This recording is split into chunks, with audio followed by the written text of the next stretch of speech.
অভ্যুত্থানের মুখে দেশ থেকে পালানোর পর থেকে জুলাইয়ের আন্দোলন দমনে শেখ হাসিনার নৃশংসতা দৃশ্যপটে আসতে শুরু করে। গেল কয়েক মাস জুড়ে তার বিরুদ্ধে হয়েছে একাধিক মামলা। আন্তর্জাতিক অপরাধ ট্রাইব্যুনালে বিচারের মুখোমুখি করতে নেওয়া হয়েছে নানা উদ্যোগ। এর মাঝেই নতুন করে বিগত ১৫ বছরে শেখ হাসিনার দুর্নীতির গল্প আলোচনার খোরাক যোগাচ্ছে।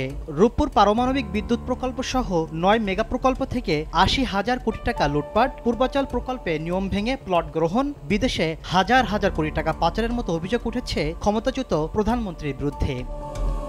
চারিদিকে যখন দুর্নীতির এত অভিযোগ, তখন দুদকের একার পক্ষে এসব দুর্নীতির লাগাম টানা সম্ভব নয়। তাই এনবিআর, সিআইডি ও বিএফআইইউ এর সমন্বয়ে যৌথ টাস্কফোর্সের মাধ্যমে দুর্নীতির ফিরিস্তি খুঁজে বের করতে চায় দুদক।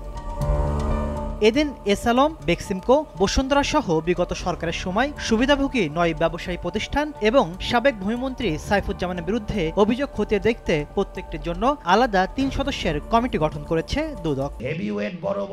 এদিকে রাজনীতির মাঠে বিতর্কিত বক্তব্য দিয়ে আলোচিত ফরিদপুর ৪ আসনের সাবেক এমপি নিক্সন চৌধুরী অবৈধ সম্পদ গড়েছেন সমান তালে। দুদকের মামলায় বলা হয়েছে ৩১০০ কোটি টাকার অবৈধ লেনদেন ও ১৯ কোটি টাকার অবৈধ সম্পদ গড়েছেন নিক্সন দম্পতি। আর ৪৪১ কোটি টাকার অবৈধ লেনদেনের অভিযোগে নরসিংদী ২ আসনের সাবেক এমপি আনোয়ারুল আশরাফ খান ও তার স্ত্রীর বিরুদ্ধে মামলা করেছে দুদক। নিজ নামেও এবং স্বার্থ সংশ্লিষ্ট বিভিন্ন প্রতিষ্ঠান নামেও ১৭টি ব্যাংক হিসাব ব্যবহার করে ১,৭৬০ কোটি টাকারও বেশি অস্বাভাবিক লেনদেনের অভিযোগে জনাব মিসেস তারিন হোসেন ও জনাব মুজিবুর রহমান চৌধুরীর বিরুদ্ধে আরও একটি মামলা রুজুর সিদ্ধান্ত গৃহীত হয়েছে।